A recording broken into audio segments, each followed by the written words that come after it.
तो दोस्तों finally our fold कर ये जो मूवी है वो इस 16 अक्टूबर को रिलीज़ की जाएगी एक तरह से OTT प्लेटफॉर्म प्राइम वीडियो पर। तो दोस्तों ये इस फ्रेंचाइजी के अंदर तीसरा पार्ट रहने वाला है। सबसे पहले एक तरह से इस मूवी के बारे में बात कर ले तो माय फॉल्ट कर एक मूवी हमें देखने को मिली थी। फिर अभी तीसरा आवर फॉल्ट और देयर फॉल्ट कर इसके तकरीबन ऐसे कर 3 पार्ट हमें देखने को मिल चुके हैं।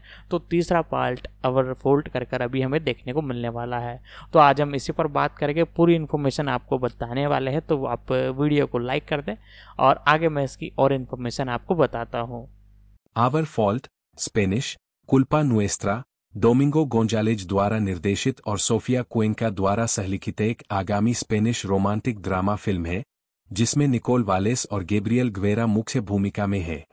यह मर्सिडीज रॉन द्वारा कल्पेबल्स श्रृंखला के प्राइम वीडियो रूपांतरण की तीसरी और अंतिम किस्त है जो माई फॉल्ट 2023 और योर फॉल्ट 2024 के बाद है।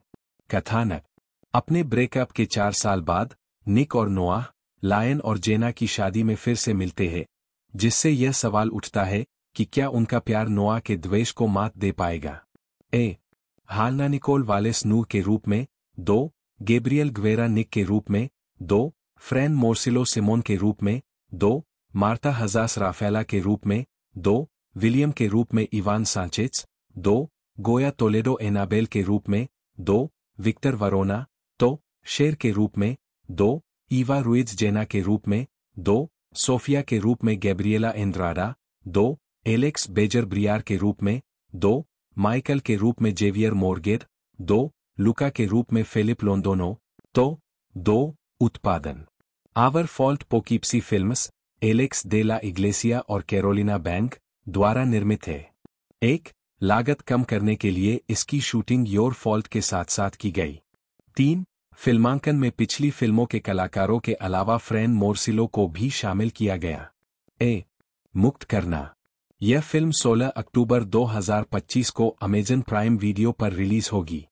मर्सिडीज रॉन लोपेज जन्म 1 जून 1993 अर्जेंटीना में जन्मी स्पेनिश लेखिका है। उन्हें कल्पेबल्स सागा के लिए जाना जाता है जो एक त्रयी है जो वॉटपैड के माध्यम से प्रसिद्ध हुई। त्रयी की पहली पुस्तक कल्पा मिया पर 2023 में एक फिल्म बनाई गई थी। 1, 2 अगली कड़ी कल्पातुया पर एक फिल्म बनाई गई और इसे 27 दिसंबर 2024 को रिलीज किया गया। 3 तीसरी और अंतिम किस्त कल्पा नुएस्त्रा वर्तमान में पोस्ट प्रोडक्शन में है और 2025 में रिलीज होने वाली है। 4 माई फॉल्ट लंदन नामक एक अंग्रेजी रीमेक 13 फरवरी 2025 को अमेजन प्राइम वीडियो पर रिलीज किया गया। 5, 6 वह वर्तमान में सेविले स्पेन में रहती है। प्रारंभिक जीवन और शिक्षा रॉन का जन्म अर्जेंटीना के ब्यूनस आयर्स में हुआ था। अर्जेंटीना में हुए दंगों से बचने के लिए वह 2001 में अपने परिवार के साथ स्पेन भाग गईं। 7 उन्होंने सेविले विश्वविद्यालय से ऑडियो विजुअल कम्युनिकेशन में डिग्री हासिल की। लेखन करियर उन्होंने 2015 के मध्य में मुख्य रूप से वॉटपैड प्लेटफॉर्म पर लिखना शुरू किया, जहां उन्होंने कुल्पा मिया लिखना शुरू किया। 2016 में उन्होंने वॉटिस अवार्ड्स का बैज जीता। मार्च 2017 में उनका उपन्यास कुल्पा मिया बार्सिलोना में पेंगुइन रैंडम हाउस की मोंटेना सील के तहत बिक्री के लिए गया। कुछ महीने बाद उनकी दूसरी किताब कुल्पा तुया रिलीज हुई। जुलाई 2018 में गिल्टी ट्रिलॉजी की तीसरी और अंतिम किताब कुल्पा नुएस्त्रा सामने आई और पेरू के लीमा में 23वें अंतर्राष्ट्रीय पुस्तक मेले में प्रस्तुत की गई। 8 गिल्टी ट्रिलॉजी का 2018 में प्रकाशक एचेत रोमन्स द्वारा फ्रेंच में अनुवाद किया गया था। 9 2019 में उन्होंने मार्फेल का प्रीमियर किया और अक्टूबर में एबालो का। 10 2025 तक वॉटपैड पर उनके 321,000 से ज्यादा फॉलोअर्स है। 11 लेखिका के वॉटपैड पर 10 करोड़ से ज्यादा पाठक है। वह न्यूयॉर्क टाइम्स की बेस्टसेलर लेखिका है जिनकी दुनिया भर में 3 मिलियन से ज्यादा प्रतियां बिक चुकी है। Alejandro Alex de la Iglesia Mendoza जन्म 4 दिसंबर 1965 एक स्पेनिश फिल्म निर्देशक, पटकथा लेखक, निर्माता और पूर्व कॉमिक बुक कलाकार है। दे ला इग्लेसिया की फिल्मों में मृत्यु और हत्या जैसे विचित्र और बेहद गहरे तत्व समाहित होते हैं। उनकी ज्यादातर कृतियां डार्क कॉमेडी मानी जाती है, लेकिन अक्सर उनमें हॉरर और या ड्रामा के तत्व भी पाए जाते हैं। उनकी सभी फिल्में द लास्ट सर्कस 2010 और as luck would have it 2011 के उल्लेखनीय अपवादों को छोड़कर जॉर्ज गुएरिकाचेवेरिया के साथ मिलकर लिखी गई थी। जीवनी, अध्ययन और प्रारंभिक करियर। देउस्टो विश्वविद्यालय से दर्शनशास्त्र में डिग्री के साथ दे ला इग्लेसिया ने नो एल फेंजीन माल्डितो 1 और मेटाक्रिलातो जैसे फेंजाइन्स में कॉमिक्स बनाना शुरू किया, साथ ही ट्रोकोला, बर्दिनजॉन और लारिया डेल ओसियो जैसी पत्रिकाओं में भी। दे ला इग्लेसिया हमेशा एलेक्स रेमंड, फ्लैश गॉर्डन के निर्माता, और स्टेन ली, मार्वल कॉमिक्स के संस्थापक और स्पाइडरमैन और द हल्क के सहनिर्माता, को एक कॉमिक्स कलाकार के रूप में अपनी मुख्य प्रेरणा मानते हैं। लगभग इसी समय 1986 और 1989 के बीच उन्होंने बिल्बाओ में स्पेन के पहले रोल गेम क्लबों में से एक, लॉस पेलोटस की स्थापना की। फिल्म उद्योग में अपनी शुरुआत में दे ला इग्लेसिया पाब्लो बर्जर की लघु फिल्म मामा 1988-2 में कला निर्देशक थे और फिर एनरिक उर्बिजू की feature Todo por la pasta anything for bread 1991 में कला निर्देशक थे। दे ला इग्लेसिया ने पहले ही एनरिक उर्बिजू और जोक्विन ट्रिंकाडो के साथ मिलकर उनकी पहली फिल्म तू नोविया एस्ता लोका के लिए पोस्टर डिजाइन किया था। 1988-3 एलेक्स दे ला इग्लेसिया की पहली लघु फिल्म मिरिंडास असेसिनास 1991-4 ने पेड्रो अल्मोडोवर का ध्यान आकर्षित किया, जिनकी प्रोडक्शन कंपनी एल डेसियो ने दे ला इग्लेसिया की पहली फीचर फिल्म एक्सियोन म्यूटेंट द साइंसफाई एक्शनर 1993 में सहयोग किया था। एल दिया दे ला बेस्टिया। दे ला इग्लेसिया की अगली फिल्म ने उन्हें स्पेनिश सिनेमा के सबसे महत्वपूर्ण निर्देशकों में से एक के रूप में स्थापित किया, एल दिया दे ला बेस्टिया 1995, जिसे जॉर्ज गुएरिकाचेवेरिया के साथ लिखा गया था, जो तब से एलेक्स दे ला इग्लेसिया की अधिकांश फिल्मों के सहपटकथा लेखक रहे हैं। अंतर्राष्ट्रीय स्तर पर the day of the beast नाम से रिलीज हुई इस फिल्म ने सर्वश्रेष्ठ निर्देशक सहित 6 गोया पुरस्कार जीते। इस फिल्म ने सैंटियागो सेगुरा को स्पेन के सबसे प्रसिद्ध अभिनेताओं में से एक बना दिया और अभिनेत्री तेरेले पावेज को वापस लाया, जो 2017 में अपने निधन तक उनकी फिल्मों में नियमित रूप से दिखाई देती रहीं। मेवरिक निर्देशक। इसके बाद दे ला इग्लेसिया अंतर्राष्ट्रीय दर्शकों के लिए बनाई गई प्रस्तुतियों को स्पेनिश सांस्कृतिक रुचि के करीब अन्य प्रस्तुतियों के साथ जोड़ते रहे, लेकिन सभी में उनकी उत्कृष्ट बुद्धि, अक्सर गहरे और कभी कभी विचित्र हास्यबोध का प्रदर्शन होता रहा। कई दिग्गज स्पेनिश अभिनेताओं और अभिनेत्रियों ने उनके निर्देशन में काम किया है, जिनमें कार्मेन मोरा से लेकर मारिया एस्केरिनो तक, और Rosie Perez, Elijah Wood, John Hurt या सलमा हायेक जैसे कई हॉलीवुड सितारे भी शामिल हैं। उन्होंने पर्दिता दुरांगो 1997 में जेवियर बारदेम, रोजी पेरेज और जेम्स गंडोल्फिनी के प्रदर्शन का निर्देशन किया, मुर्तोस दे रिसा में सैंटियागो सेगुरा और El Gran Wyoming, Dying of Laughter 1999, La Comunidad में कार्मेन मोरा, मैनुअल तेजादा और पाका Gabaldon, Commonwealth 2000, Sancho Gracia, Angel de Andres Lopez और यूसेबियो पोंसेला 800 बाला में, 800 बुलेट्स 2002, क्रिमेन फेरपेक्टो में गिलर्मो टोलेडो, मोनिका सेरवेरा और किरा मिरो, फेरपेक्ट क्राइम 2004, और एलिजा वुड, लियोनोर वाटलिंग और John Hurt in Los Crimenes de Oxford, the Oxford murders 2007, Balada Triste de Trompeta. उनकी film Balada Triste de Trompeta, the last circus 2010 को 67वें Venice अंतर्राष्ट्रीय film समारोह में 2 पुरस्कारों से सम्मानित किया गया, अर्थात सर्वश्रेष्ठ पटकथा के लिए ओसेला और सर्वश्रेष्ठ निर्देशन के लिए सिल्वर लायन। इसे 2011 में 15 गोया पुरस्कारों के लिए भी नामांकित किया गया था, जिसमें सर्वश्रेष्ठ निर्देशक, सर्वश्रेष्ठ फिल्म और सर्वश्रेष्ठ मूल पटकथा शामिल है। इसे सर्वश्रेष्ठ मेकअप और सर्वश्रेष्ठ विशेष प्रभाव के पुरस्कार मिले। जब फिल्म अमेरिका में सिनेमाघरों में प्रदर्शित हुई, तो न्यूयॉर्क टाइम्स ने एक लेख में फिल्म की प्रशंसा की। 5 बॉक्स ऑफिस हिट्स, लास ब्रूजस दी जुग्रामुर्दी और परफेक्टोस डेस्कोनोसिडोस। 2011 में दे ला इग्लेसिया ने ला चिस्पा दे ला विदा, S luck would have it release किया, जिसमें जोस मोटा और सलमा हायेक ने अभिनय किया और तटीय स्पेनिश शहर कार्ताजेना में शूटिंग की। 2013 लास ब्रूजस दी जुगर्रामुर्दी, विचिंग एंड बिचिंग का वर्ष था, जो एलेक्स दे ला इग्लेसिया की सबसे सफल फिल्मों में से एक है, जिसे दर्शकों और आलोचकों द्वारा सराहा गया है। उन्होंने 2012 के अंत में एक व्यापक कलाकारों की टुकड़ी के साथ इसकी शूटिंग शुरू की, जिसमें कार्मेन मोरा, मैक्रेना गोमेज, ह्यूगो सिल्वा, मारियो कैसास, कैरोलिना बैंक, तेरेले पावेज और पेपोन नीटो और सैंटियागो सेगुरा और कार्लोस एरेसेस के कुछ कैमियो शामिल थे। यह फिल्म स्पेन में 27 सितंबर 2013 को रिलीज हुई और इसने प्रासंगिक व्यावसायिक सफलता हासिल की, 14.6 मिलियन यूरो की कमाई की, जिसकी कुल लागत 6 मिलियन यूरो थी। 6. इसे 8 गोया से सम्मानित किया गया, जिसमें अनुभवी अभिनेत्री तेरेले पावेज के लिए सर्वश्रेष्ठ सहायक अभिनेत्री का पुरस्कार भी शामिल था। दे ला इग्लेसिया ने इसके बाद एमाई ग्रैन नोचे, माई बिग नाइट, 2015 से सभी को आश्चर्यचकित कर दिया, जो एक सामूहिक फिल्म थी जिसने स्पेनिश गायक सुपरस्टार राफेल की 40 साल बाद सिनेमा में वापसी की। राफेल एक विशाल कलाकार का नेतृत्व करता है, जिसमें Mario Casas, Pepon Nieto, Blanca Suarez, Carlos Areces, Luis Callejo, Carmen Machi, Jaime Ordonez, Santiago Segura, Enrique Villen, Hugo Silva, Carolina Bang, Terele Pavez, Carmen Ruiz, Marta Guerras, Ana Polvorosa शामिल है। Toni Acosta और Luis Fernandez सहित कई अन्य। एमाई gran नोचे इसके निर्देशक के लिए बॉक्स ऑफिस पर एक और सफलता थी, जिसने इसकी लागत से लगभग 3 गुना अधिक कमाई की। कैरोलिना हेरेरा बैंक, जन्म 21 सितंबर 1985, एक स्पेनिश अभिनेत्री और फिल्म निर्माता है। उन्हें 2010 में सर्वश्रेष्ठ नई अभिनेत्री के लिए गोया पुरस्कार के लिए नामांकित किया गया था। आजीविका।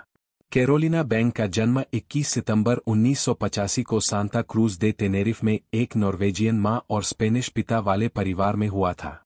बचपन में उनका परिवार मैद्रिद चला गया, जहां उन्होंने पॉलिटेक्निक विश्वविद्यालय से तकनीकी वास्तुकला में स्नातक की उपाधि प्राप्त की और साथ ही फिल्म संस्थान में अभिनय का अध्ययन भी किया।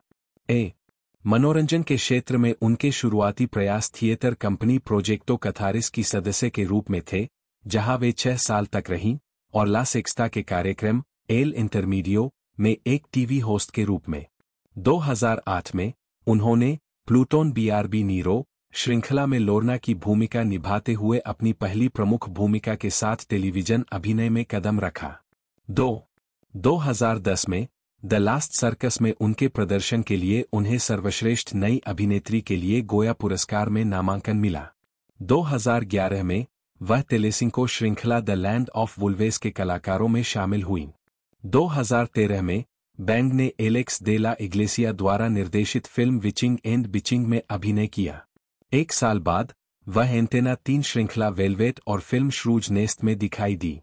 2016 में श्रृंखला विक्टर रोस के दूसरे सीजन में भाग लिया और 2017 में वह एडुआर्डो कैसानोवा द्वारा निर्देशित फिल्म स्किन्स के कलाकारों का हिस्सा थी। कैरोलिना बैंक का सबसे प्रतिष्ठित पहलू एक फिल्म निर्माता के रूप में है, जिसमें फीचर फिल्मों और टेलीविजन श्रृंखला में 20 से अधिक क्रेडिट है। उनमें से अधिकांश की शुरुआत उनकी अपनी कंपनी पोकीप्सी फिल्म्स से हुई, जिसकी स्थापना 2014 में उनके पति, फिल्म निर्देशक और निर्माता एलेक्स दे ला इग्लेसिया के साथ की गई थी। उन्होंने हाल के स्पेनिश सिनेमा में उल्लेखनीय शीर्षकों का निर्माण किया है, जिसमें आमतौर पर हॉरर, कॉमेडी, थ्रिलर और फिल्म नोयर शैलियां शामिल है।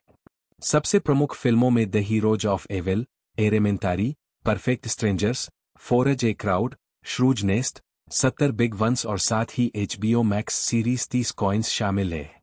HBO मैक्स के लिए कैरोलिना बैंक ने हेडलेस चिकन्स के लिए कार्यकारी निर्माता के रूप में भी काम किया। इसके अतिरिक्त उन्होंने फिल्म ट्रेई माई फॉल्ट की सफल पहली किस्त का निर्माण किया, जो दुनिया भर में प्राइम वीडियो के इतिहास में सबसे ज्यादा देखी जाने वाली गैर-अंग्रेजी भाषा की फिल्म बन गई। 4. कैरोलिना बैंक कॉमेडियन ईवा एचे के निर्देशन की पहली फिल्म अन माल दिया लो तिएन क्यूलेक्विएरा की निर्माता भी है। 2020 में यह घोषणा की गई थी कि पोकीप्सी फिल्म्स ने सोनी पिक्चर्स और अमेजन प्राइम वीडियो के साथ मिलकर द फियर कलेक्शन OS 5 बनाया है, जो दुनिया भर में वितरण के साथ पूर्ण लंबाई वाली हॉरर फिल्मों का एक लेबल है।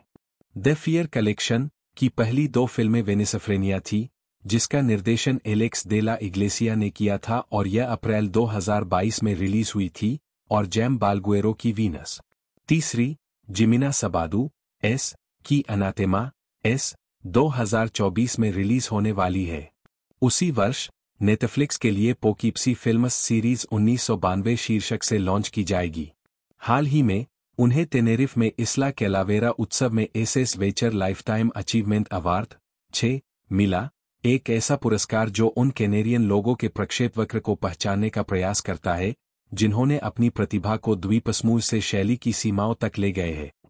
2017 में एलेक्स दे ला इग्लेसिया ने 2 फिल्में रिलीज की, एल बार, जिसमें उनके कई पहले से ही नियमित कलाकार ब्लैंका सुआरेज, मारियो कैसास, कार्मेन माची, पेपोन नीटो, टेरेले पावेज थे, और इतालवी फिल्म परफेटिस कोनोसियुती का रीमेक, जिसका शीर्षक स्पेनिश में परफेक्टोस डिस्कोनोसिडोस, अंतर्राष्ट्रीय स्तर पर परफेक्ट स्ट्रेजर्स है, जिसमें बेलेन रुएडा और एडुआर्डो नोरिएगा सहित अन्य प्रभावशाली कलाकार हैं। परफेक्टोस डिस्कोनोसिडोस निर्देशक की अब तक की सबसे बड़ी बॉक्स ऑफिस वापसी थी, जिसमें लगभग 20 मिलियन यूरो की कमाई हुई थी। 9. पोकीप्सी फिलास का उदय। 2009 में निर्माता कैरोलिना बैंग और एलेक्स दे ला इग्लेसिया ने प्रोडक्शन पावरहाउस पोकीप्सी फिल्म्स की स्थापना की। बोल्ड, साहसी और अभिनव फिल्म निर्माताओं की एक नई पीढ़ी का पोषण करने के लिए निर्मित पोकीप्सी फिल्म्स ने सफल फीचर फिल्मों की एक प्रभावशाली स्लेट का निर्माण किया है, जैसे पेपर हाउस के निर्देशक कोल्डो सेरा की 7 शून्य bin Laden, 70 big Ones, Eduardo Casanova की बहुपुरस्कृत पाइल्स, स्किन्स और ला पिएटा, 13 जनवरी 2022 को नाटकीय रूप से रिलीज, एस्तेबन रोएल और जुआनफर आंद्रेस की मुसरनास, श्रेयस नेस्ट, जिसमें उत्कृष्ट मैकारेना गोमेज ने अभिनय किया है, एलेक्स दे ला इग्लेसिया की एल बार एग, नासियो ताता की द चौक लाइन, अक्टूबर 2022 में 2 सप्ताह के लिए नेटफ्लिक्स में एन2 गैरंग्रेजी भाषा की फिल्म जैम बालगुएरो की वीनस। फरवरी 2021 में एलेक्स दे ला इग्लेसिया ने अपने निर्देशन में एक नई फिल्म की शूटिंग की घोषणा की, जिसका निर्माण मीडियासेट एस्पाना ने अपनी प्रोडक्शन कंपनी के साथ मिलकर किया है। फिल्म का नाम El Cuarto Pasajero, four's a crowd है और इसमें Blanca Suarez, Ernesto Alterio, Alberto San Juan और रूबेन कोर्तारा जैसे कलाकार हैं। अंतर्राष्ट्रीय शीर्षक के रूप में फोर्स ए क्राउड के साथ एल क्वार्टो पसाजेरो को बॉक्स ऑफिस पर उत्कृष्ट रिटर्न के साथ अक्टूबर 2022 में स्पेन में रिलीज किया गया था। दर संग्रह। हाल के वर्षों में पोकीप्सी फिल्म्स ने द फियर कलेक्शन जैसी महत्वाकांक्षी परियोजनाओं के साथ अपनी गतिविधियों का विस्तार किया है। 10, जो सोनी पिक्चर्स और अमेजन प्राइम के साथ साझेदारी है, जिससे पोकीप्सी फिल्म्स द्वारा सहनिर्मित हॉरर फीचर फिल्मों की एक श्रृंखला का निर्माण किया जा सके।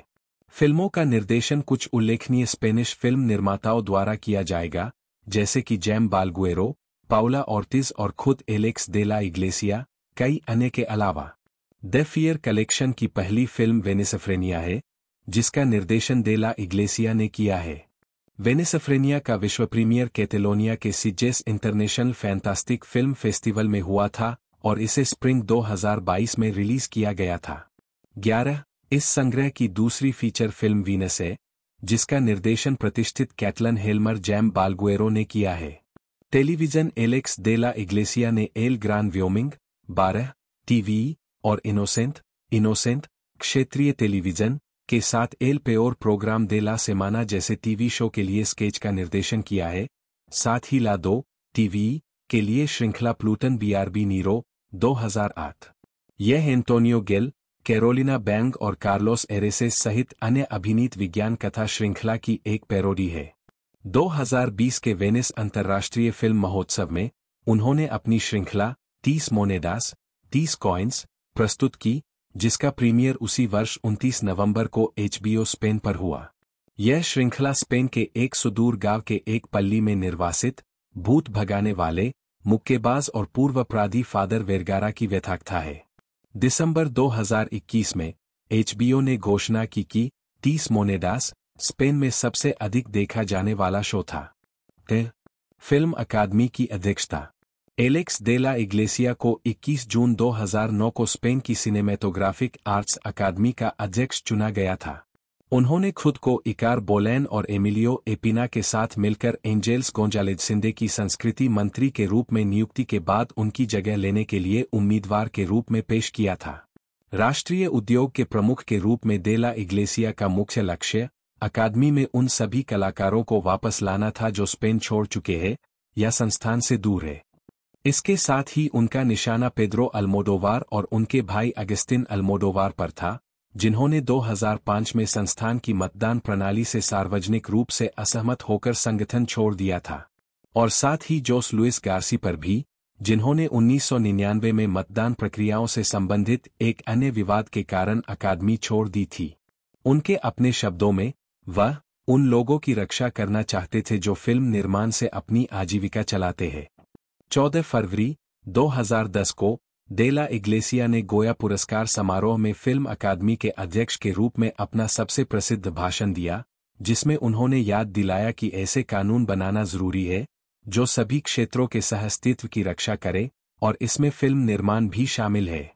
इसी कारण अकादमी के तत्कालीन अध्यक्ष ने सतत अर्थव्यवस्था कानून, जिसे सिंदेवर्त कानून के नाम से जाना जाता है, के दूसरे अंतिम प्रावधान पर बहस में भाग लिया, जिसे 21 दिसंबर 2010 को कांग्रेस में खारिज कर दिया गया था। इस पाठ ने कॉपीराइट कानूनों का उल्लंघन करने वाले इंटरनेट पेजों को केवल एक न्यायाधीश या मजिस्ट्रेट के बजाय एक बौद्धिक संपदा आयोग के हस्तक्षेप के बाद बंद करने की संभावना को जन्म दिया। आवर्ती सहयोगी एलेक्स देला इग्लेसिया की फिल्मों में आमतौर पर ऐसे अभिनेता और अभिनेत्रियां होती है जिन पर उन्हें पूरा भरोसा होता है और जिनके साथ उन्होंने पहले काम किया है। इनमें सबसे प्रमुख है सैंटियागो सेगुरा, जिन्हें उन्होंने अपनी पहली फीचर फिल्म में भूमिका दी थी, लेकिन मारियो कैसास और कार्लोस एरेसेस भी अक्सर नजर आते रहे हैं, क्योंकि उन्हें तेरेले पावेज और एलेक्स एंगुलो की बेहद याद आती थी। एंटोनियो दे ला तोरे, एनरिक विलेन, सेकुन दे ला रोजा या मैनुअल तल्लाफे भी उनकी फिल्मों में नियमित रूप से दिखाई देते हैं, अक्सर बहुत ही मजबूत सहायक भूमिकाओं में। जॉर्ज गुएरिकाचेवेरिया उनकी लगभग सभी फिल्मों में उनके सहपटकथा लेखक रहे हैं। इनमें से कुछ अभिनेता एलेक्स दे ला इग्लेसिया द्वारा निर्मित लेकिन निर्देशित नहीं की गई फिल्मों में भी दिखाई दिए हैं, और मैक्रेना गोमेज के मामले में उन्हें आमतौर पर उनके द्वारा निर्मित फिल्मों में देखा गया है, जिसमें HBO के 30 मोनेदास 30 कॉइन्स के सीजन 1 और 2 में गोमेज की तत्कालपंथ प्रमुख भूमिका शामिल है।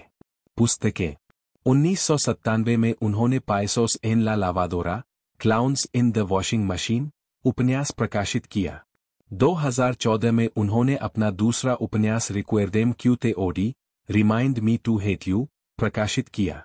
2022 में नोर्मा संपादकीय ने आर्ते वाई एंसायो जारी किया, जो एक ग्राफिक कलाकार के रूप में एलेक्स दे ला इग्लेसिया के पहलू पर निबंधों का संकलन है।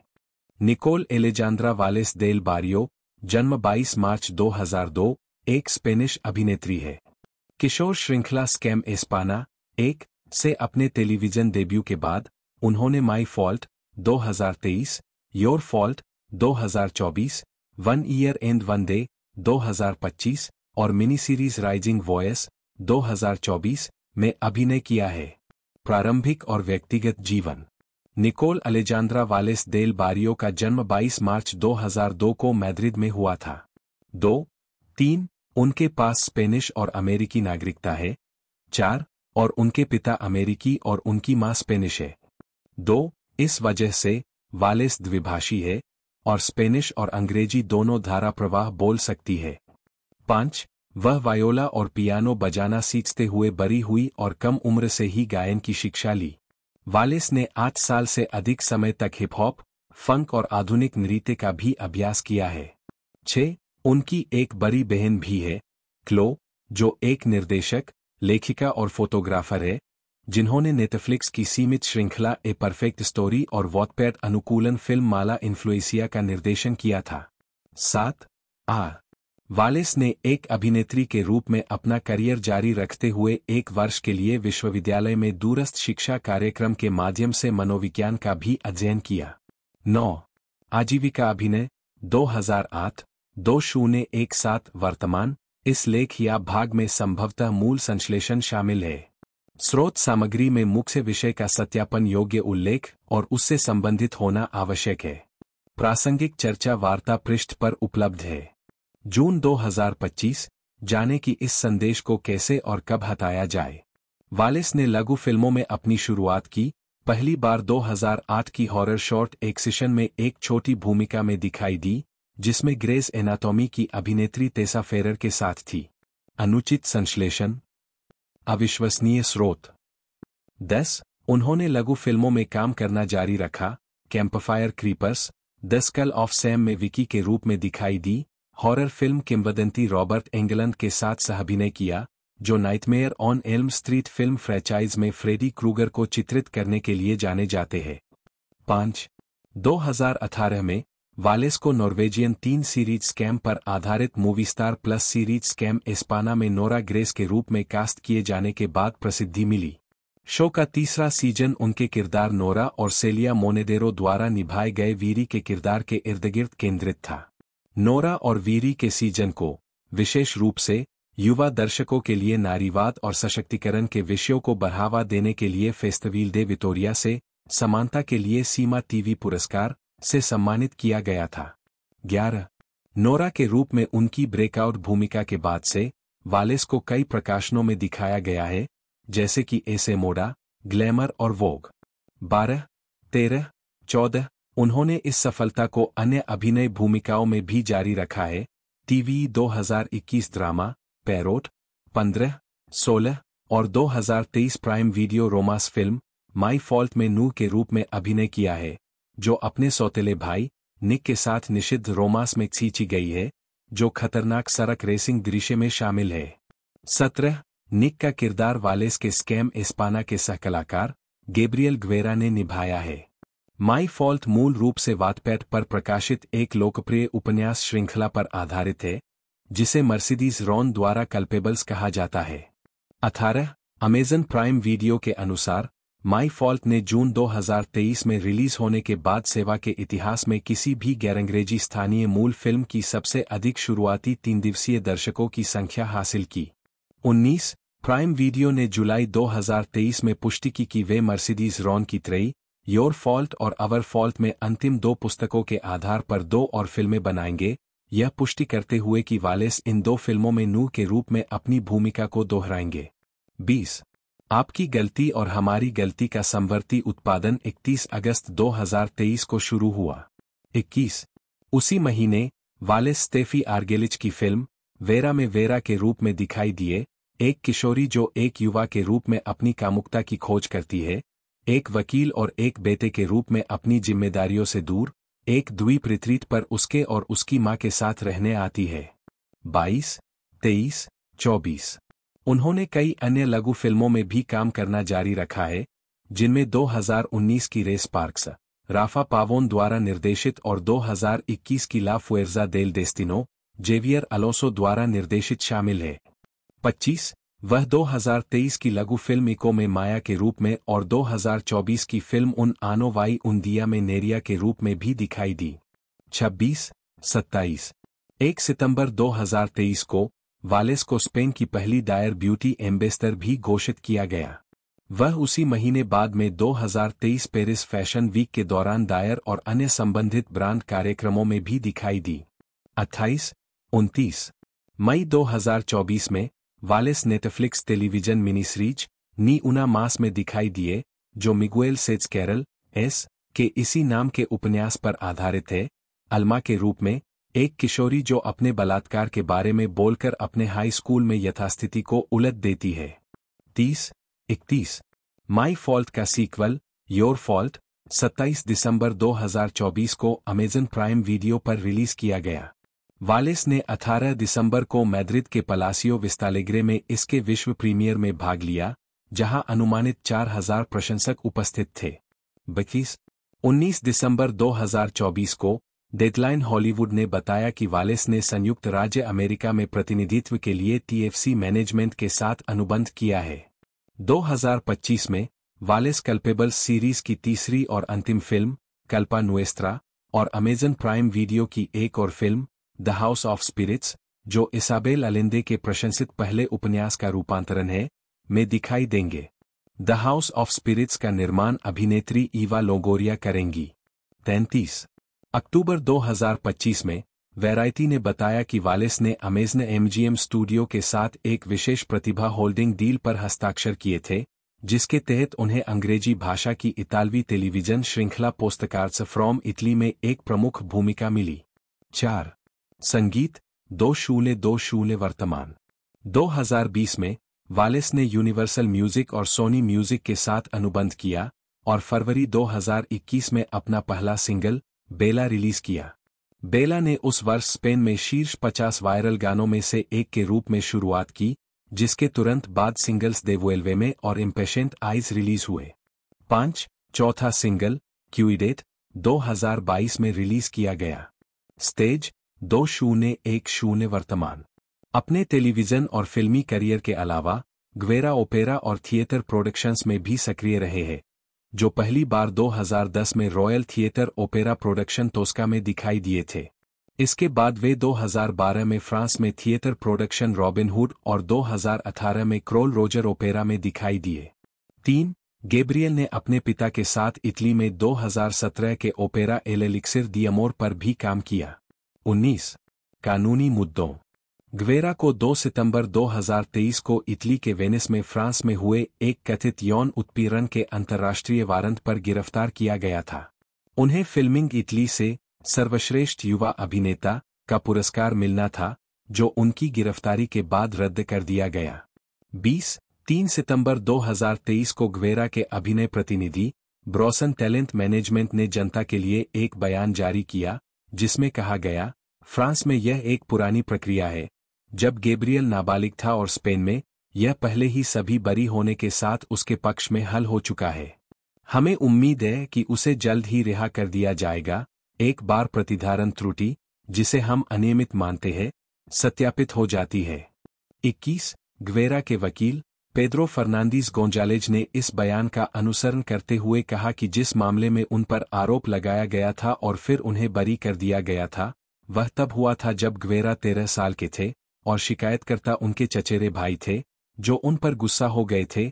मामले की सुनवाई सोमवार 4 सितंबर के लिए निर्धारित की गई थी और बाद में उन्हें उसी दिन रिहा कर दिया गया। उनकी रिहाई की शर्त यह थी कि वे मामले के सुलझने तक वेनिस नहीं छोड़ सकते। 22, 23, 15 सितंबर 2023 को वेनिस अपीलीय न्यायालय ने ग्वेरा के खिलाफ गिरफ्तारी वारंट और प्रत्यर्पण अनुरोध को शून्य घोषित कर दिया और उन्हें मैड्रिड घर लौटने की अनुमति दी गई। 24. माई फॉल्ट फिल्म फ्रैंचाइजी के पीछे की स्ट्रीमिंग सेवा प्राइम वीडियो ने भी पुष्टि की कि वे अपने वकीलों के अनुसार मामले की अपनी स्वतंत्र जांच कर रहे हैं। 22. ग्वेरा ने तब से कल्पेबल्स श्रृंखला की अंतिम 2 फिल्मों का फिल्मांकन पूरा करने का काम फिर से शुरू कर दिया है।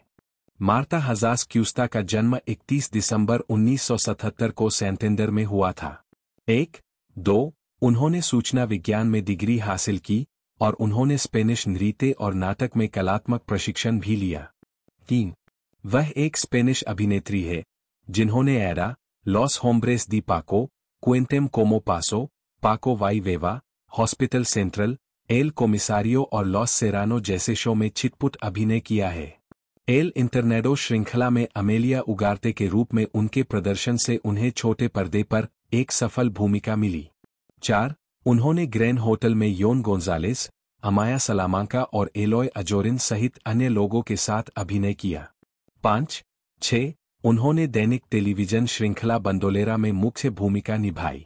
7. हाल ही में उन्होंने सेसिलिया फ्रेयर, जेवियर रे, पाउला एचेवरिया और एड्रियन लास्ट्रा के साथ एंटेना 3 वेलवेट की श्रृंखला में 4 सीजन के दौरान मुख्य भूमिका निभाई। 8. इसके अलावा उन्होंने फिल्म फ्रेंसतिल डेथ 2023 में सह-अभिनय किया। 9. उन्होंने एल होर्मिगुएरो में सहयोग किया। 10. 11. व्यक्तिगत जीवन। उनके पास 2011 से रॉबिन नाम का एक वेस्ट हाईलैंड टेरियर कुत्ता है। 12. जिसका नाम रॉबिन राइट के नाम पर रखा गया है। 13. उन्होंने 1 अक्टूबर 2016 को सैंटेंडर के पलासियो दे ला मैग्डेलेना में अभिनेता जेवियर वेइगा से शादी की। 14. शादी में पाउला एचेवेरिया और सेसिलिया फ्रीरे शामिल हुए थे। ग्रेगोरिया मिकाएला टोलेडो माचिन, जन्म 24 सितंबर 1969, जिन्हें पेशेवर रूप से गोया टोलेडो के नाम से जाना जाता है, एक स्पेनिश अभिनेत्री और मॉडल है। उन्होंने अमोरेस पेरोस, किलिंग वर्ड्स और 13 रोजेज में अभिनय किया है। प्रारंभिक जीवन और करियर। ग्रेगोरिया मिकाएला टोलेडो माचिन का जन्म 24 सितंबर 1969 को अरेसिफे, लैंजारोटे में हुआ था, लेकिन उनका पालन-पोषण लास पाल्मास में हुआ। 2-3 अभिनय में कदम रखने से पहले टोलेडो ने एक मॉडल के रूप में काम किया था। उन्होंने 1993 में अपनी शुरुआत की और तब से स्पेनिश, इतालवी और जर्मन प्रस्तुतियों में अभिनय किया है। 13वें गोया पुरस्कारों में टोलेडो को मारारिया में उनके प्रदर्शन के लिए सर्वश्रेष्ठ नई अभिनेत्री के लिए नामांकित किया गया था। 2003 में 53वें बर्लिन अंतर्राष्ट्रीय फिल्म समारोह में वह कई युवा यूरोपीय अभिनेताओं में से एक थी जिन्हें यूरोपीय फिल्म प्रमोशन द्वारा शूटिंग स्टार्स पुरस्कार प्रदान किया गया था। व्यक्तिगत जीवन। टोलेडो साथी अभिनेत्री पेनेलोप क्रूज की करीबी दोस्त है। 4 जिनसे उनकी मुलाकात क्रिस्टीना रोटा के स्कूल में अभिनय की पढ़ाई के दौरान हुई थी। 5 2015 में उन्होंने गिटारवादक क्रेग रॉस से अपनी शादी की पुष्टि की, जिनके साथ उनकी पिछले साल से सगाई हुई थी। इवान सांचेज, जन्म 19 नवंबर 1974, एक स्पेनिश अभिनेता, मॉडल और फिल्म निर्माता है। जीवन और करियर। सांचेज का जन्म 19 नवंबर 1974 को मैद्रिद में हुआ था। 2 मॉडलिंग के बाद सांचेज ने 2002 में अपने देश में सिनेमा, टेलीविजन और थिएटर में अभिनय करना शुरू किया। 1 उनकी पहली मुख्य भूमिका 2005 की टेलीविजन सीरीज एल ऑटेंटिको रोड्रिगो लील में रोड्रिगो लील की भूमिका में थी। यह सीरीज बिग ब्रदर और इसी तरह के अन्य रियलिटी शोज का व्यंग्य थी। उन्हें 1 साल बाद बड़ा ब्रेक तब मिला जब उन्हें हॉस्पिटल सेंट्रल सीरीज में राउल लारा की भूमिका का प्रस्ताव मिला। सांचेज ने बेसोस दे गाटो 2003 सहित कई फिल्मों में भी अभिनय किया। मार्च 2011 में सांचेज ने ला रीना देल सुर में शामिल होने के लिए और बाद में हिस्पानिया, ला लेंडा के दूसरे सीजन के लिए हॉस्पिटल सेंट्रल छोड़ दिया। 2013 में उन्होंने टेलीविसा के ला टेम्पेस्टेड में विलियम लेवी और जिमेना नवरेते के साथ प्रतिपक्षी की भूमिका निभाई। यह मेक्सिको में उनका पहला टेलीनोवेला था। 1 साल बाद वह क्रॉसिंग लाइन्स सीरीज के दूसरे सीजन में एक विशेष अतिथि के रूप में दिखाई दिए जहां उन्होंने रिपोर्टर माटेओ क्रूज की भूमिका निभाई। 2015 में सांचेज ने सेनोरिटा पोल्वोरा में अभिनय किया। उन्हें एक अन्य नायक टेलीनोवेला की भूमिका मिली, जिसमें उन्होंने इस भूमिका के लिए जेन कार्लोस कैनेला को हराया। उन्होंने एना ब्रेंडा कॉन्ट्रेरास के साथ अभिनय किया। 5 व्यक्तिगत जीवन। 2005 से सांचेज अपने हॉस्पिटल जनरल की सहकलाकार एलिया गैलेरा के साथ लंबे समय तक रिश्ते में थे। 2011 में अपने रिश्ते को खत्म करने से पहले उनकी 2 बेटियां थीं। 2013 में उनकी सुलह हुई और 2014 में उन्होंने शादी कर ली। 2016 में पता चला कि वह और गैलेरा फिर से अलग हो गए थे। गैब्रिएला एंड्राडा, जन्म 1999, एक स्पेनिश अभिनेत्री है। उन्हें film ask me what you want में उनके अभिनय के लिए जाना जाता है। जीवन और करियर। 1999 में मैद्रिद में जन्मी एंड्राडा प्रस्तोता मिनर्वा पिकेरो एस और अर्थशास्त्री जुआन मारियो एंड्राडा की बेटी है। 1-2 उन्होंने टीएआई से फिल्म और ऑडियो विजुअल आर्ट्स में डिग्री हासिल की।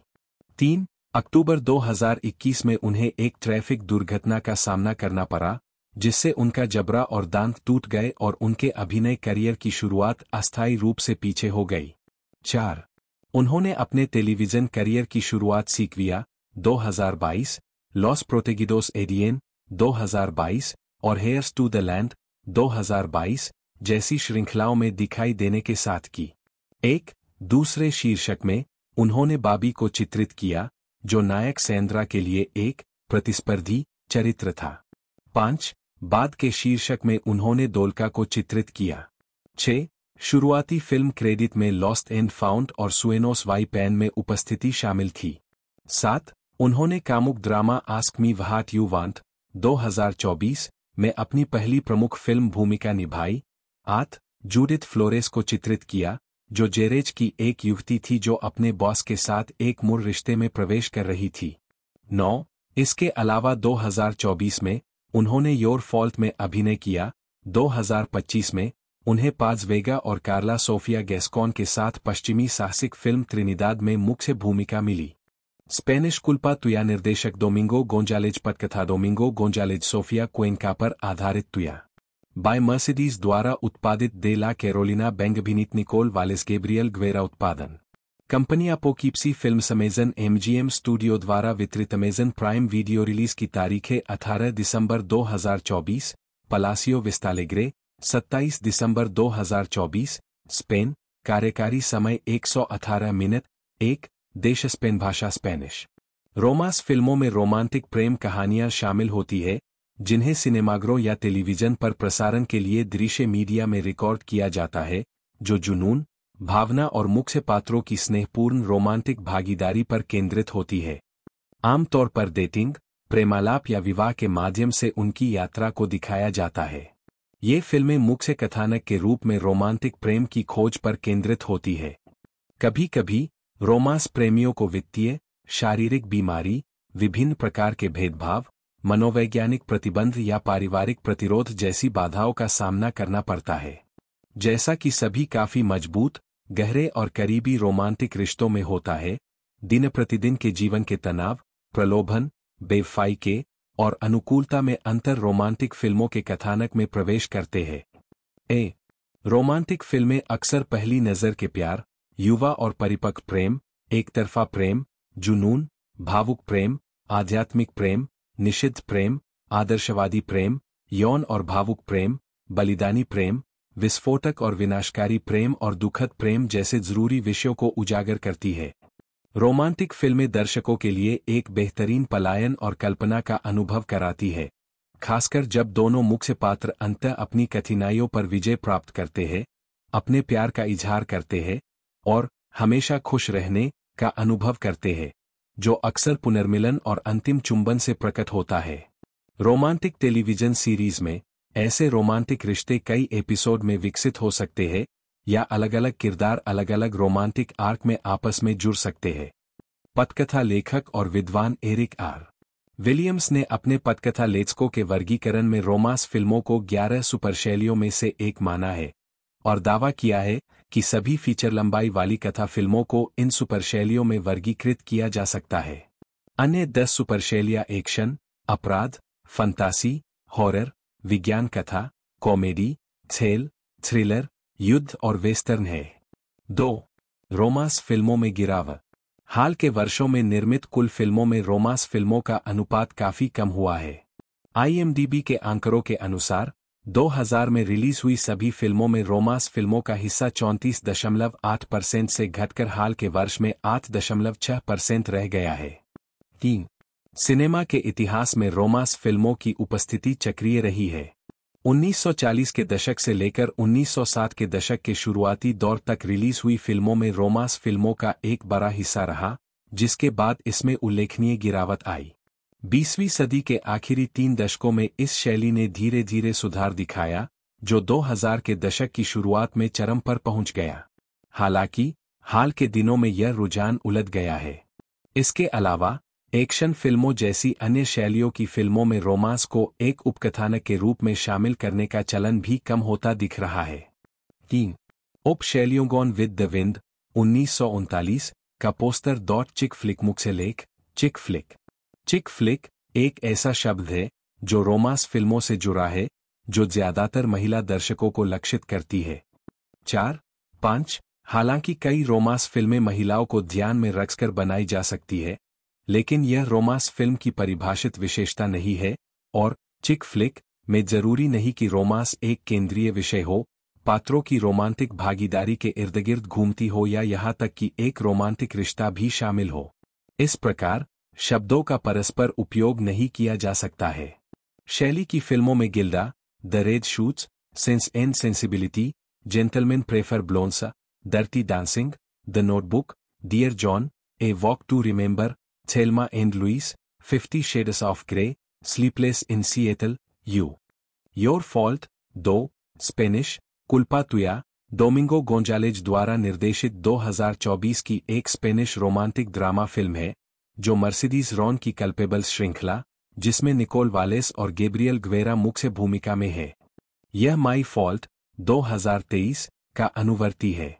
कथानक: निक और नोआ का रिश्ता उनके माता पिता द्वारा उन्हें अलग करने की कोशिशों के बावजूद अटूट लगता है। निक नोआ के साथ अपने रिश्ते को मजबूत करने और यह साबित करने के लिए तैयार है कि वह अब पहले जैसा निक नहीं रहा, जिसे लड़ाई, रेसिंग और लड़कियों में दिलचस्पी थी।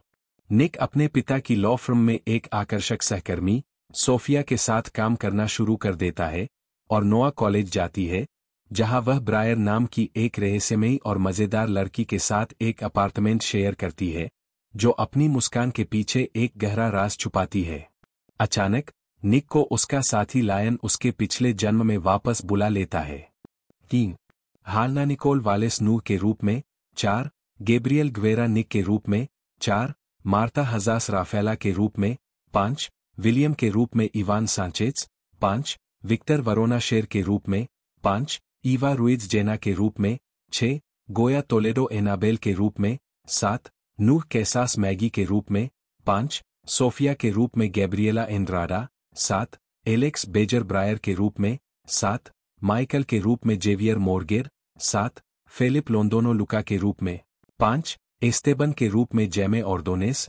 5. उत्पादन गोया टोलेडो और गैब्रिएला एंड राडा दोनों 2024 में चित्रित सीक्वल के लिए कलाकारों में शामिल हो गए। 8. योर फॉल्ट, जो माई फॉल्ट का सीक्वल है, तीसरी किस्त कुल्पा नुएस्त्रा के साथ शूट किया गया था। दोनों फिल्मों की संयुक्त शूटिंग फरवरी 2024 में मैद्रिद में पूरी हुई। 9. यह फिल्म बनिजे इबेरिया की पोकीप्सी films, Alex de la Iglesia और कैरोलिना बैंग और अमेजन MGM स्टूडियो द्वारा निर्मित है। 9. 10. मुक्त करना। फिल्म का प्रीमियर 18 दिसंबर 2024 को मैद्रिद के पलासियो विस्तालेग्रे एरिना में 4000 प्रशंसकों के सामने हुआ था। 11. 10. यह 27 दिसंबर 2024 को अमेजन प्राइम वीडियो पर उपलब्ध हो गया। 7. 12. स्वागत।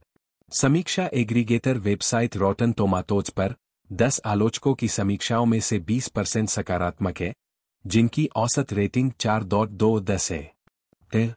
सिनेमेनिया की पाउला पार्डो लूज ने फिल्म को 5 में से 3 स्टार दिए और लिखा कि यह अपने उद्देश्य को पूरा करती है, क्योंकि यह बहुत मनोरंजन करती है और आपको यह जानने के लिए उत्सुक छोड़ देती है कि गाथा की तीसरी और अंतिम किस्त में क्या होगा। 14. द गार्जियन के पीटर ब्रैडशॉ ने फिल्म को 5 में से 1 स्टार की रेटिंग दी। इसे दिमाग हिला देने वाली विचित्र और लकड़ी की तरह अभिनय वाली रोमांटिक ड्रामा बताया, अन्यथा कोई भी यादृच्छिक daytime TV soap Ingmar Burgman जैसा लगता है। 15.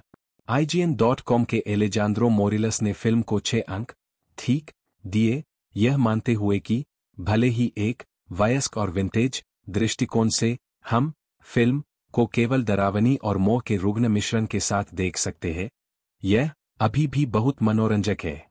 16. योर फॉल्ट उस तारीख तक प्राइम वीडियो पर सबसे बड़ा गैरअंग्रेजी भाषा का अंतर्राष्ट्रीय फिल्म के मूल देश में दर्शकों को हटाकर मूल लॉन्च बन गया। 17. परिणाम। श्रृंखला की तीसरी और अंतिम किस्त आवर फॉल्ट अक्टूबर 2025 में रिलीज होने की उम्मीद है। ऐतिहासिक रोमांस। मुख्य लेख। ऐतिहासिक रोमांस। महाकाव्य रोमांस के रूप में भी जानी जाने वाली यह एक रोमांटिक कहानी है जिसकी पृष्ठभूमि ऐतिहासिक काल पर आधारित है, आमतौर पर युद्ध, क्रांति या त्रासदी की अशांत पृष्ठभूमि के साथ। इसमें Gone with the Wind, doctor Zhivago, Reds, Titanic, a very long engagement, Atonement, portrait of a lady on fire और कोल्ड वॉर जैसी फिल्में शामिल हैं। असाधारण रोमांस। मुख्य लेख। Paranormal romance. Paranormal romance film की एक लोकप्रिय शैली है जिसमें मनुष्यों और अलौकिक प्राणियों के बीच रोमांटिक रिश्ते दिखाए जाते हैं।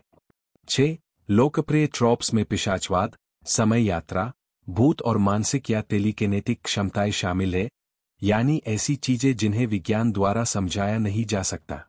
7 यह शैली साहित्य में उत्पन्न हुई और स्टेफनी मेयर की किताबों से ट्वाइलाइट सागा रूपांतरणों की सफलता के बाद 2000 के दशक की शुरुआत में स्क्रीन पर आ गई।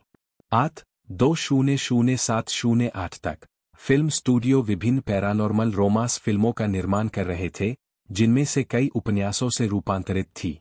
8 पैरानॉर्मल रोमांस फिल्मों के उदाहरणों में the Twilight saga, warm bodies, vampire academy, I am dragon और द शेप ऑफ वाटर शामिल है। उद्धरण वांछित। रोमांटिक कॉमेडी मुख्य लेख। Romantic comedy. रोमांटिक कॉमेडी हल्के फुल्के हास्य कथानक वाली फिल्में होती है जो रोमांटिक आदर्शों पर केंद्रित होती है, जैसे कि सच्चा प्यार अधिकांश बाधाओं को पार करने में सक्षम होता है। ऐसी फिल्मों में हास्य मौखिक, कम महत्वपूर्ण किस्म का या स्थितिजन्य होता है, जो थप्पड़ मारने के विपरीत होता है। 9. इस शैली की फिल्मों में city lights, a night at the opera, it happened one night, his girl Friday, my wife's goblin, the Philadelphia story, intolerable cruelty, Roman holiday, good morning, my dear wife, the big sick, enough said, lost in translation, to all the boys I have loved before, four weddings and a funeral, Dave, say anything, moonstruck, in summer we must love. Romantic drama. एक 965 की film dear Than My life में सलाह जुल्फिकार ने शादिया को जोश से गले लगाया। रोमांटिक ड्रामा आमतौर पर एक ऐसी बाधा के इर्दगिर्द घूमते हैं जो दो लोगों के बीच गहरे और सच्चे प्यार को रोकती है।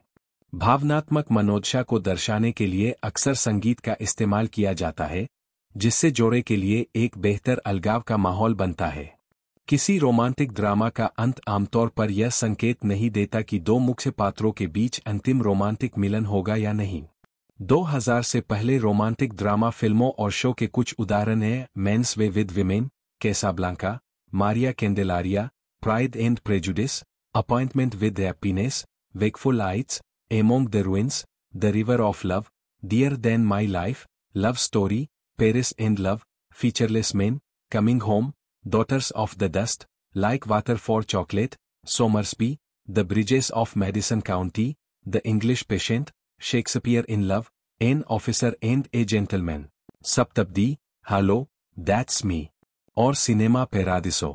21वीं सदी के उदाहरणों में Kabhi Alvida Na Kehna, Sideways, Memoirs of a Geisha, Slumdog Millionaire, Up in the Air, The Artist, Gloria Bell और मैल्कम एंड मैरी शामिल है। निर्देशक रिचर्ड लिंकलेटर ने प्रसिद्ध बिफोर त्रय का निर्देशन किया, जिसमें बिफोर सनराइज, बिफोर सनसेट और बिफोर मिडनाइट शामिल है। कसौटी जिंदगी की 2000 के दशक की एक भारतीय रोमांटिक ड्रामा टेलीविजन श्रृंखला है। एलजीबीटी मुद्दों से निपटने वाले समलैंगिक रोमांटिक नाटकों में brokeback mountain, blue is the warmest colour, Carol, moonlight और call me by your name शामिल है। 10. रोमांटिक फंतासी मुख्य लेख। रोमांटिक फंतासी। रोमांटिक फैंटेसीज रोमांस शैली के कई तत्वों और परंपराओं का उपयोग करते हुए काल्पनिक कहानियों का वर्णन करती है। कुछ उदाहरणों में शामिल है the lady Eve, top hat, the umbrellas of Cherbourg, les parapluies de Cherbourg, singin' in the rain, groundhog day, enchanted, Cinderella, beauty and the beast, knowing, eternal sunshine of the spotless mind, midnight in Paris, her और the shape of water. Romantic संगीत। Romantic musical वैकल्पिक रूप से musical romance फिल्मों की एक ऐसी शैली है जिसमें रोमांटिक रिश्ते दिखाए जाते हैं और जिसकी कहानी आंशिक रूप से गानों या नृत्यों के माध्यम से समझाई जाती है।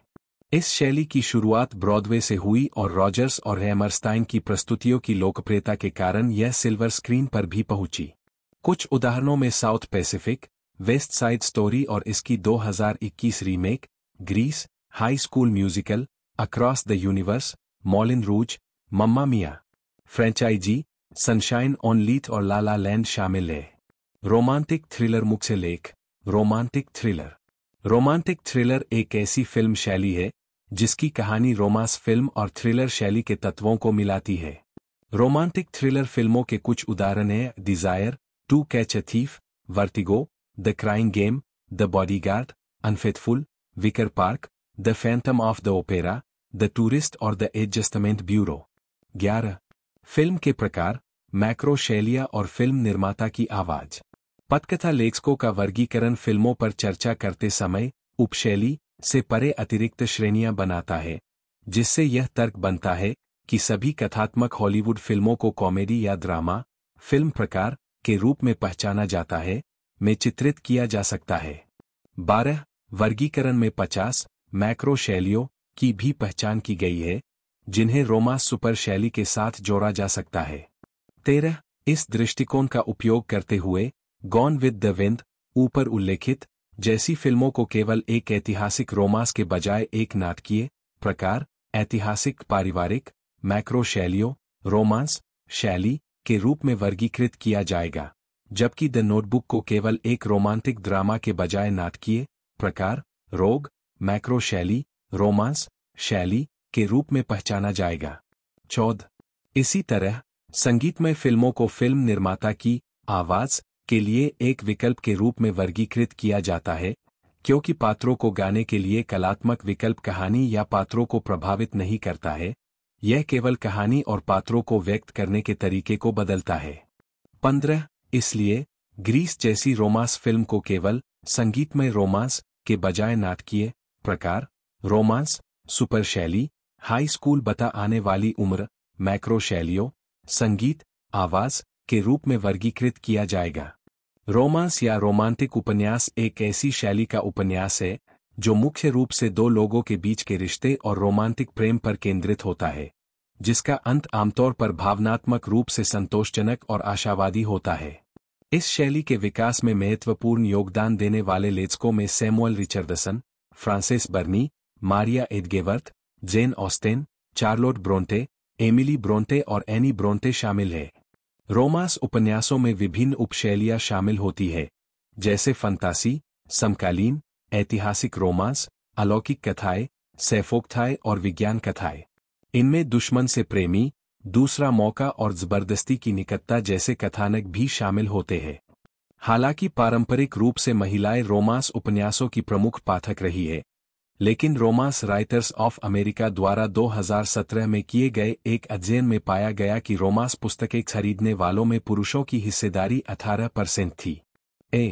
पारंपरिक रूप से रोमांस उपन्यास के रूप में संदर्भित कार्यों की शैली प्राचीन ग्रीस में मौजूद थी। 2 अन्य पूर्ववर्ती 18वीं और 19वीं शताब्दी के साहित्यिक कथा साहित्य में पाए जा सकते हैं, जिसमें सैमुअल रिचर्डसन का भावुक उपन्यास पामेला या सदाचार पुरस्कार 1740 और जेन ऑस्टेन के उपन्यास शामिल है। ऑस्टेन ने ब्रिटिश लेखिका जॉर्जेट हेयर को प्रेरित किया, जो उस समय के आसपास के ऐतिहासिक रोमांस की कहानियां लिखती थी।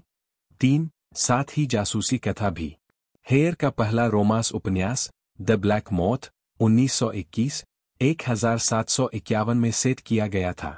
ब्रिटिश कंपनी मिल्स एंड बून ने 1930 के दशक में महिलाओं के लिए रोमांस उपन्यास प्रकाशित करना शुरू किया। उनकी किताबें उत्तरी अमेरिका में हार्लेक्विन एंटरप्राइजेज लिमिटेड 4 द्वारा बेची गई, जिसने पाठकों के लिए सीधे विपणन शुरू किया और बड़े पैमाने पर व्यापारियों को किताबें बेचने की अनुमति दी। बड़े पैमाने पर रोमांस का एक प्रारंभिक अमेरिकी उदाहरण कैथलीन ई वुडविस की the flame and the flower 1972 थी, जिसे एवन बुक्स द्वारा प्रकाशित किया गया था। 5 यह अमेरिका में मूल पेपरबैक के रूप में प्रकाशित होने वाला पहला एकल शीर्षक रोमांस उपन्यास था। 5 यूके में रोमांस शैली लंबे समय से विपुल लेखिका जॉर्जेट हेयर की रचनाओं के माध्यम से स्थापित थी। 6-7 जिसमें कई ट्रॉप और स्टीरियोटाइप शामिल है, जिनमें से कुछ को हाल ही में उनके कुछ उपन्यासों से संपादित किया गया है। 8 लोकप्रिय रोमांस उपन्यासों की मजबूत बिक्री। 9 इसे वैश्विक पुस्तक बाजार का सबसे बड़ा खंड बनाती है।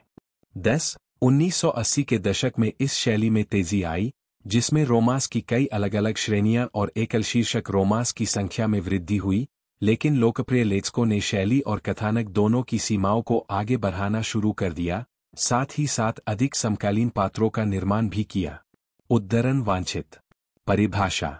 महिलाएं रोमांस उपन्यास पढ़ते समय यह जानती है कि उन्हें क्या उम्मीद करनी है, और पाठक की यह पूर्वज्ञान बहुत महत्वपूर्ण है। जब नायक और नायिका मिलते हैं और प्यार में पड़ जाते हैं, तो शायद उन्हें पता न हो कि वे प्यार में है, लेकिन पाठक को पता होता है। फिर एक संघर्ष उन्हें अलग कर देता है, लेकिन आपको पता होता है कि अंत में वे फिर से साथ होंगे और संभवतः पृष्ठ 192 तक शादी कर चुके होंगे या करने की योजना बना रहे होंगे। पॉकेट बुक्स के जॉन शूल्फर 1982।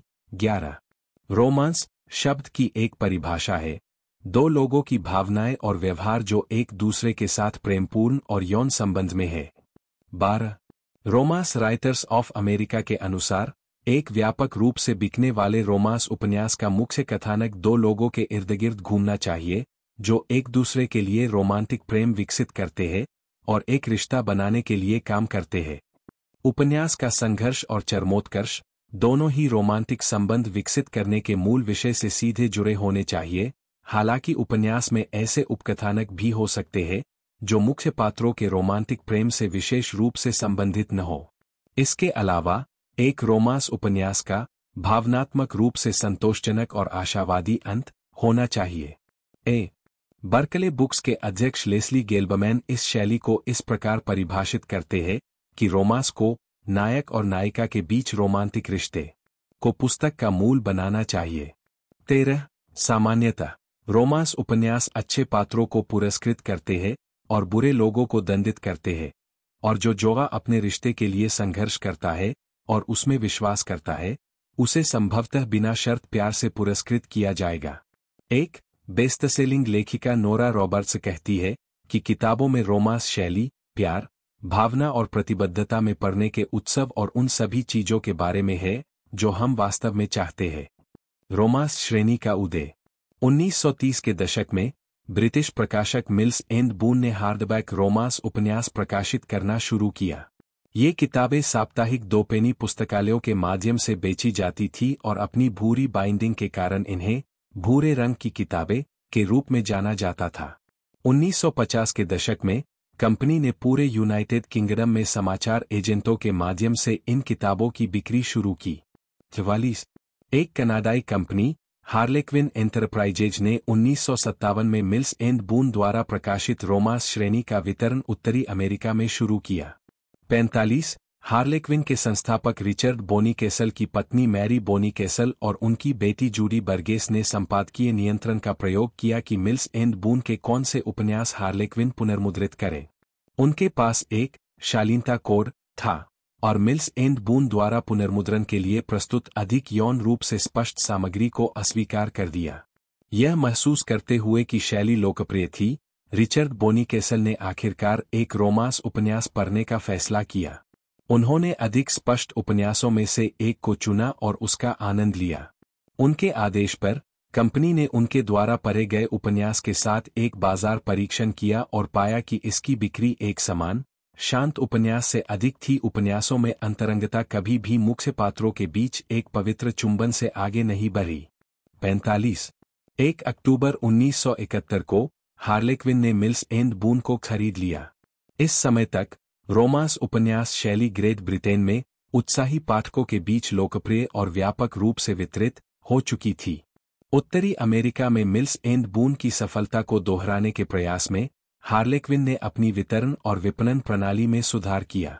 47 अपनी पुस्तकों को जहां महिलाएं हैं बेचने का विकल्प चुनकर उन्होंने कई बड़े व्यापारियों और यहां तक कि सुपरमार्केट को भी ये पुस्तकें बेचने की अनुमति दी, जिनमें से सभी ठीक 192 पृष्ठों की थी।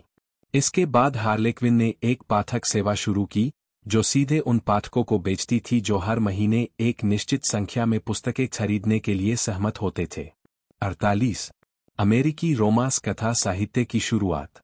अमेरिका में आधुनिक रोमांस शैली का उपन्यास 1972 में एवन द्वारा कैथलीन वुडविस की the flame and the flower के प्रकाशन के साथ जन्मा, जो आधुनिक बोडिस रिपर रोमांस उपन्यासों में से पहला था जो प्रिंसिपलों को बेडरूम में ले जाता है। 49 अपनी सामग्री के अलावा पुस्तक क्रांतिकारी थी क्योंकि यह हार्डकवर में पहली बार प्रकाशित होने के बजाय मूल पेपरबैक के रूप में प्रकाशित होने वाले पहले एकल शीर्षक रोमांस उपन्यासों में से एक था, और श्रेणी रोमांस की तरह दवा की दुकानों और अन्य बड़े पैमाने पर बाजार की बिक्री दुकानों में वितरित किया गया था। 51 उपन्यास की 2.35 मिलियन प्रतियां बिकीं। 52 एवन ने 1974 में वुडविस के दूसरे उपन्यास The Wolf and the Dove बाद वाले उपन्यास की रिलीज के पहले 3 महीनों में ही 2 मिलियन प्रतियां बिक गईं। 1975 तक पब्लिशर्स वीकली ने रिपोर्ट दी थी कि एवन ओरिजिनल्स की कुल मिलाकर 8 मिलियन प्रतियां बिक चुकी थी। 51 अगले वर्ष 150 से ज्यादा ऐतिहासिक रोमांस उपन्यास प्रकाशित हुए, जिनमें से कई पेपरबैक ओरिजिनल थे, जिनकी 40 मिलियन से ज्यादा प्रतियां बिकीं। 52 इन उपन्यासों की सफलता ने रोमांस लेखन की एक नई शैली को प्रेरित किया, जो मुख्य रूप से ऐतिहासिक कथाओं पर केंद्रित थी, जो एक असहाय नायिका और उसे बचाने वाले नायक के बीच एकल संबंध को दर्शाती थी, भले ही वह उसे खतरे में डालने वाला ही क्यों न हो।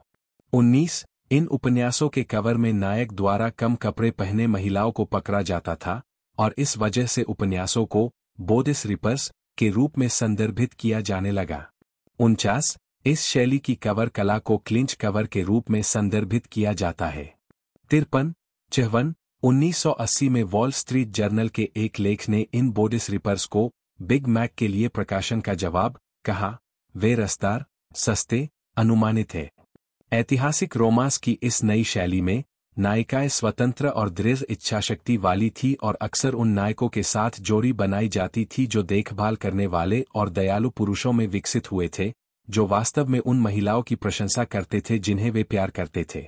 56 यह उस समय के दौरान प्रकाशित समकालीन रोमांस के विपरीत था, जिसमें अक्सर कमजोर महिलाओं की विशेषता होती थी, जो दबंग अल्फा पुरुषों के प्यार में पड़ जाती थी। 57 हालांकि इन नायिकाओं की कथानक में सक्रिय भूमिकाएं थीं, वे नायकों के साथ संबंधों में निष्क्रिय थीं। 58 शैली के दौरान इस समय के दौरान नायिकाएं आमतौर पर 16 से 21 वर्ष की होती थी, नायक थोड़े बड़े होते थे, आमतौर पर 30 के आसपास। महिलाएं कुंवारी थीं, जबकि पुरुष नहीं थे, और जोड़े के दोनों सदस्यों को सुंदर बताया गया था। तो इसकी रिलीजिंग डेट के बारे में बात कर ले तो 16 अक्टूबर 2025 को रिलीज़ किया जाएगा। आप इसे एक तरह से इंडिया के अंदर हिंदी में भी इसे एंजॉय कर पाओगे। बाकी मैंने पूरी इन्फॉर्मेशन इसकी बता दी है। पिछले 2 पार्ट आए थे, उनके ऊपर भी मैंने आपके लिए वीडियो बना रखी है। आप उन्हें भी देखना चाहो तो आप आई बटन पर इसे जाकर देख सकते हो। बाकी आप वीडियो को ज़रूर से लाइक कीजिएगा। मिलते हैं दोस्तों अगले वीडियो में।